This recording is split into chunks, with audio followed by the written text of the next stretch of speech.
Python programming এর আরেকটি নতুন ভিডিওতে তোমাদের সবাইকে স্বাগত জানাচ্ছি। আমি মোহাম্মদ জাহিদুল হক। আজকে আমরা প্রথমে টার্মিনালটা অন করে ফেলি। গত লেকচারে আমরা মোটামুটি নিউমেরিক ডেটা নিয়ে কাজ শুরু করেছিলাম। তো আমরা অ্যারিথমেটিক অপারেটরের কিছু ব্যবহার শিখেছিলাম আজকে এবং কিছু বিল্ট ইন ফাংশনও দেখেছিলাম। তো আজকে আমরা কম্প্যারিজন অপারেটরগুলো নিয়ে একটু কথা বলবো। তো চলো শুরু করি। Python3 আচ্ছা, কম্প্যারিজন অপারেটর আজকের আলোচনার বিষয় হবে হচ্ছে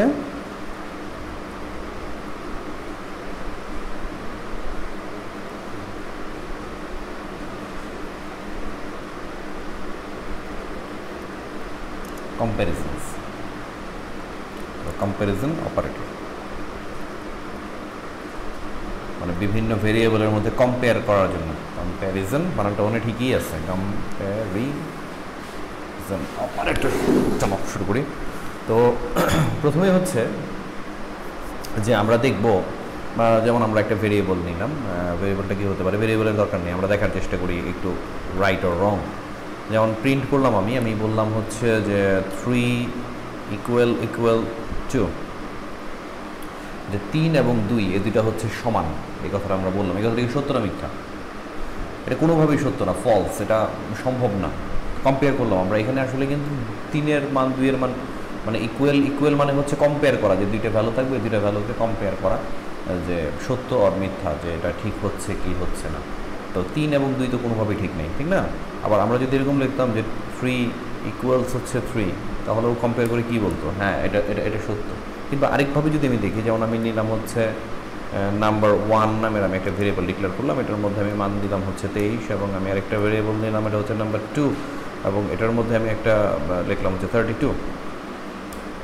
এখন যদি আমি একটা কম্পেয়ার করি, যে প্রিন্ট কি করব, নাম্বার 1 ইকুয়ালস নাম্বার 2, কী মনে হয় তোমার, সত্য হবে না মিথ্যা হবে?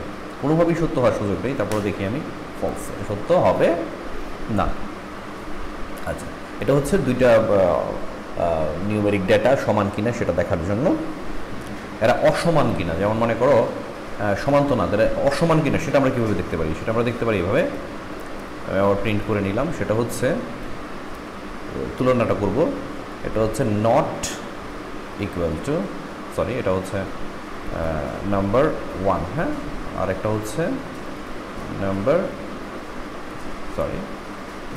2।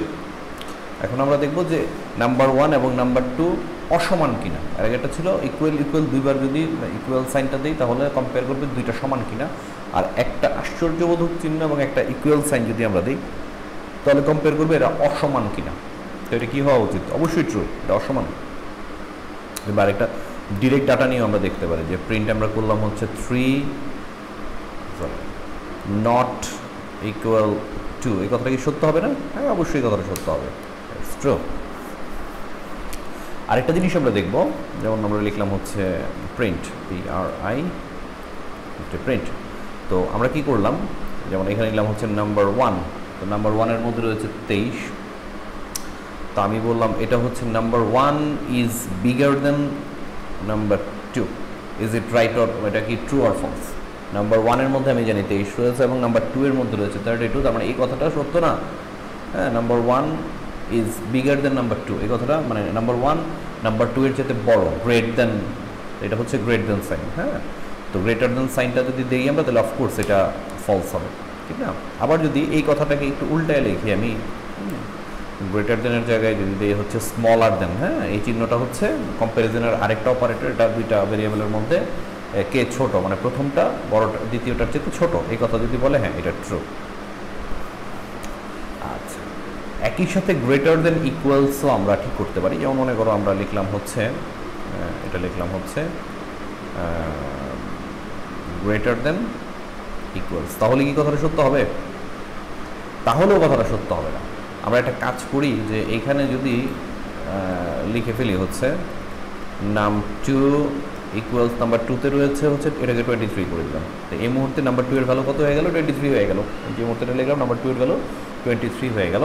এখন আমরা যদি একটু কম্পেয়ার করে দেখি এটা, হ্যাঁ, আমাদের লজিকটা, যে নাম্বার 1 হয় বড় না হয় সমান, বড় নাম্বার 1 নাম্বার 2 থেকে হয় বড় না হয় সমান। তো কি হচ্ছে, হ্যাঁ কথাটা সত্য, নাম্বার 1টা বড় না হোক, নাম্বার 1 তো নাম্বার 2 এর এই মুহূর্তে সমান, ঠিক না? আচ্ছা, আবার এটাকে আমরা একটু ভিন্ন অঙ্গিকেও দেখতে পারি, যে এটা হচ্ছে লেস দেন ইকুয়াল টু, ছোট অথবা সমান।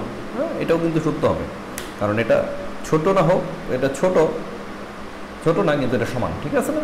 তো যে কোনো একটা ভেরিয়েবল মিললেই চলবে। এই ছিল হচ্ছে আমাদের কম্প্যারিজন ইয়েগুলা, অপারেটরগুলা।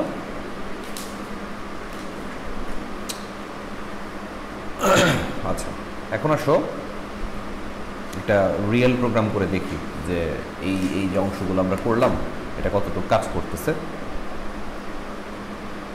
রিয়েল প্রোগ্রামে কীভাবে দেখব, কী আকারে দেখতে পারি। আমি তো এখনও পর্যন্ত কন্ডিশনাল অ্যাপ্লাই করি নাই, হ্যাঁ, তারপরেও আরও কয়েকবার টেস্ট করে ফেলি। যেমন আমি লিখলাম হচ্ছে নাম্বার 1, এটার মান দিলাম হচ্ছে কত ছিল, 23 ছিল না 23 ছিল, তো এটার মান দিলাম হচ্ছে 46। আচ্ছা, আমরা নাম্বার 2, এটার মান দিলাম হচ্ছে 55। এখন আমরা গ্রেটার দ্যান স্মলার দ্যানটা একটু ব্যবহার করে দেখি, যে প্রিন্ট PRI অ্যান্টি প্রিন্ট কাজ করে কিনা দেখি আমরা। হ্যাঁ, ঠিক না? নাম্বার 1 আমরা দিলাম হচ্ছে number 1 greater than equals number 2, এটা কি কাজ করবে? কারণ এখানে নাম্বার 1টা ছোট এবং 55টা হচ্ছে বড়, কারণ এই কন্ডিশনটাও কাজ করবে না, কারণ নাম্বার 1 বড় না, আবার নাম্বার 1 আর নাম্বার 2 কি সমানও না, তার মানে এটা হবে হচ্ছে ফলস। তো এই ছিল আমার কিছু আলোচনা কম্প্যারিজন অপারেটরগুলো নিয়ে। তো সামনের লেকচারে আরও নতুন কোনো বিষয় নিয়ে তোমাদের সাথে কথাবার্তা বলবো। তো এই ফাঁকে আমরা এক্সিট করে ফেলি, আমাদের ইয়ে থেকে, পাইথন থেকে এক্সিট হয়ে যাই। তো সবাই ভালো থাকো, ধন্যবাদ সবাইকে।